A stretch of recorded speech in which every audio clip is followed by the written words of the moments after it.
Popular असे नेते आहेत, सर्वात चाहते असे नेते आहेत आणि स्वाभाविक आहे की संपूर्ण विधिमंडळातील बहुतांश आमदारांची इच्छा आहे की त्यांनी या राज्याचं नेतृत्व करावं। त्यामुळे अपक्ष असतील किंवा इतर छोट्या पक्षातले निवडून आलेले आमदार असतील, यांची पण प्रामाणिक इच्छा हीच आहे की देवेंद्रजी या राज्याचं नेतृत्व करावं त्यांनी। देवेंद्र फडणवीस साहेब या राज्याचे मुख्यमंत्री झाले पाहिजेत, कारण शेवटी राज्य चालवत असताना एका बाजूला प्रशासनावर पकड, प्रशासनाची समज आणि त्या ठिकाणी व्हिजनरी नेतृत्वाची आवश्यकता आहे जे देवेंद्रजींकडे आहे, आणि दुसऱ्या बाजूला महायुतीचं सरकार चालवत असताना समन्वयाची अत्यंत आवश्यकता असते आणि ती समन्वय करण्याचं कौशल्य, क्षमता देवेंद्र फडणवीस साहेबांमध्ये त्या ठिकाणी निश्चितपणे आहे।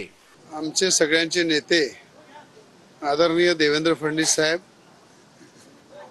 यांना खऱ्या अर्थानं येणाऱ्या काळामध्ये भावी मुख्यमंत्री म्हणून आणि मुख्यमंत्री झाले पाहिजे आणि होणार पण आहे, या संदर्भात सगळ्या अमरावती जिल्ह्याचे आमदार, राज्यसभेचे आमचे आदरणीय डॉक्टर अनिल बोंडे साहेब खासदार, आम्ही सगळे एकत्र येऊन या ठिकाणी त्यांना शुभेच्छा दिल्या। एक शिवसैनिक म्हणून तर मला निश्चितच वाटतं की माननीय एकनाथजी शिंदे हेच मुख्यमंत्री राहावेत।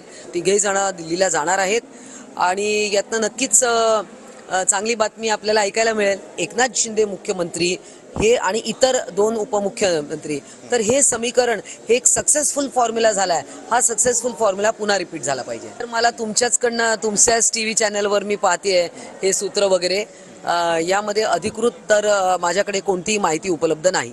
नक्कीच मला असं वाटते की हा वरिष्ठ पातळीवरचा निर्णय असतो आणि त्याच्यामध्ये जे काही निर्णय घेतील, पण आम्हाला अशी खात्री आहे की पुन्हा एकदा आज सिद्धिविनायकाच्या म्हणजे श्रीच्या चरणी एवढंच साकडे घालेल की या महाराष्ट्राचे मुख्यमंत्री आदरणीय एकनाथभाई शिंदे पुन्हा एकदा विराजमान होतील। बिहारमध्ये ज्या पद्धतीने नितीश कुमार यांच्या गळ्यात मुख्यमंत्र्यांची माळ घातली गेली, त्यांची संख्या कमी होती तरी सुद्धा त्यांना मुख्यमंत्रीपद महायुतीने त्याच पद्धतीने माननीय मुख्यमंत्री एकनाथ शिंदे साहेब यांना मुख्यमंत्रीपदी जाहीर करतील असा आम्हाला ठाम विश्वास आहे। हरियाणामध्ये जे सैनी म्हणून जे मुख्यमंत्री केलेले आहेत त्यांच्या नेतृत्वाखाली त्या निवडणुका लढल्या गेल्या। आतापर्यंत भारतीय जनता पार्टीची जी काही प्रतिमा आहे, छोट्या पक्षांवरती कधीच अन्याय करत नाहीत, त्यांना उलट प्रोत्साहन देतात।